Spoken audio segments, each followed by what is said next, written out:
ہمارا کیا رد عمل ہونا چاہیے، لوگوں کے بیچ میں ہمیں اس کے بارے میں کیا نظیر پیش کرنی چاہیے، اس پر ہمیں اور آپ کو جاننا ضروری ہے، اور ہم لوگوں کی ذمہ داری کی لوگوں تک قرآن و سنت کی تعلیمات کو پہنچائیں، انہیں یاد دہانی کرائیں، انہیں چوکنا کریں، تاکہ وہ اللہ رب العالمین کی بارگاہ میں اپنے نیک و صالح عمل کو پیش کرنے کے لیے، اپنی دنیا اور آخرت بنانے کے لیے قرآن و سنت کی روشنی میں ان حالات سے وہ دوچار ہو سکیں یا اسے ڈٹ کر مقابلہ کر سکیں۔ آج ہمارا دیکھ رہے ہیں کہ ہمارے ملک کے اندر خصوصی طور سے ہمارے صوبہ اتر پردیش یو پی کے اندر، اور یو پی میں بھی خصوصی طور سے مرزا پور ضلع کے اندر جہاں پر ہم اور آپ اس وقت رہ رہے ہیں، اور اس وقت ہم آپ محمدی مسجد اہل حدیث مرزا پور یو پی کی اس مسجد میں موجود بھی الحمدللہ، کہ کس طرح سے چاروں طرف ابھی جیسے کورونا کا عذاب پہلے ابھی زیادہ دن ہوا نہیں کہ پھر آج ہم ایک وائرل فیور، ڈینگو اور نہ جانے کیسی کیسی شکلوں میں،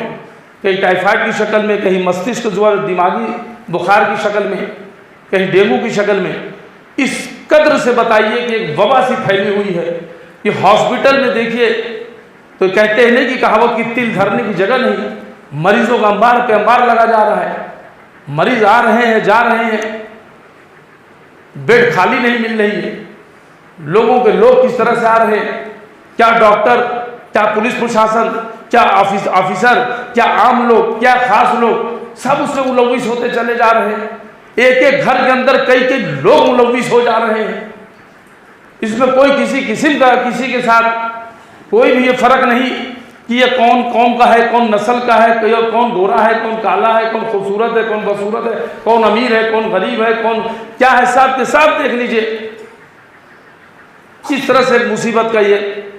انبار سا لگا ہوا ہے چاروں طرف، اور اس ہم آہنگی میں ہم اور آپ بھی اس سے دوچار ہو رہے ہیں۔ تو کبھی اس پر ہم نے سوچا، کبھی سوچنے کی کوشش کی، کبھی غور و فکر کرنے کی کوشش کی کہ آخر یہ ایسا ہو کیوں رہا ہے؟ کیا اللہ رب العالمین معاذ اللہ ظالم ہے؟ کیا وہ ہم پر ظلم کر سکتا ہے؟ کیا وہ اپنے بندوں کے اوپر، خصوصی طور سے نیک بندوں کے اوپر، کیا وہ اس طرح سے مصیبتیں ڈال کر کے خوش ہوتا ہے؟ نہ نہ نہ نہ نہ، وہ الرحم الراحمین ہے میرے بھائی، وہ اللہ رب العالمین جو نہایت ہی رحیم ہے، شفیق ہے، اور اس کی رحمت کا عالم کا یہ معاملہ ہے کیونکہ اس سے 100 حصے کیے جائیں تو اس میں کا ایک حصہ وہ ایسا ہوتا ہے جو کہ اس نے دنیا میں ہماری اور آپ کی ماں کے دلوں میں دے رکھا ہے کہ جو ماں اپنے بچوں سے اتنی محبت کرتی ہے، اس سے کہیں بہت زیادہ وہ اللہ سبحانہ وتعالیٰ اپنے بندوں سے اور خصوصی طور سے نیک بندوں سے محبت کرتا ہے۔ تو پھر آخر وجہ کیا ہے، سبب کیا ہے؟ تو آئیے ابھی میں نے آپ کے سامنے قرآن مجید کی دو مختلف صورتیں، سورہ سجدہ اور سورہ شورى کی دو آیتیں میں نے آپ کے سامنے پیش کی، جس میں سورہ شورى آیت نمبر سورہ نمبر 42 آیت نمبر 30 میں اللہ سبحانہ وتعالیٰ نے ارشاد فرمایا کہ تمہیں جو کچھ مصیبت پہنچتی ہے وہ تمہارے اپنے ہاتھوں کے کرتوت کا بدلہ ہے، اور وہ تو بہت سی باتوں سے درگزر فرما دیتا ہے۔ یہ قرآن مجید، یہ وہ کتاب جو وہ آسمانی کتاب جو اللہ سبحانہ وتعالیٰ کی وحی کے ذریعے پیارے نبی محمد اکرم صلی اللہ علیہ وسلم پر اتاری گئی، نازل کی گئی،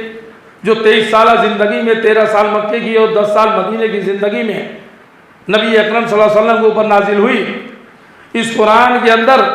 اللہ سبحانہ وتعالیٰ نے تمام پوری زندگی، ضابطے زندگی کا پورا ضابطے حیات پوری ہماری اس کے اندر دے رکھی۔ تو اس سوال کا جواب بھی قرآن مجید کے سورہ شورى سورہ نمبر 42 آیت نمبر 30 میں اللہ سبحانہ وتعالیٰ نے اس طرح سے دیا کہ تم پر جب بھی کوئی مصیبت پہنچتی ہے وہ تمہارے ہاتھوں کی کمائی ہوتی ہے، وہ تمہارے اعمال ہوتے ہیں، وہ تمہارے ہاتھوں کی کرتوتیں ہوتی ہیں،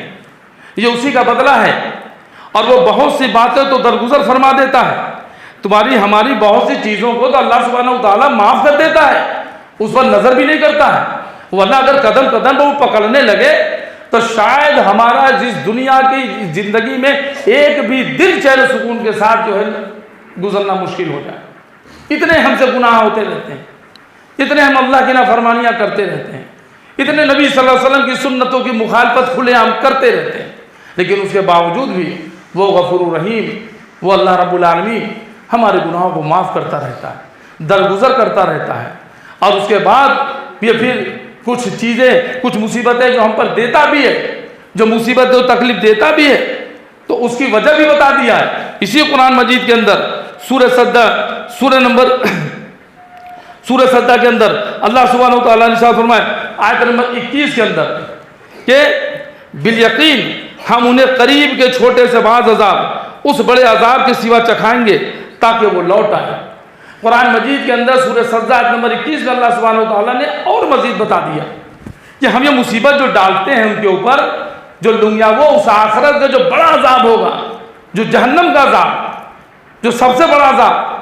جس میں حساب کتاب ہونے کے بعد انسان جب جہنم میں ڈالا جائے گا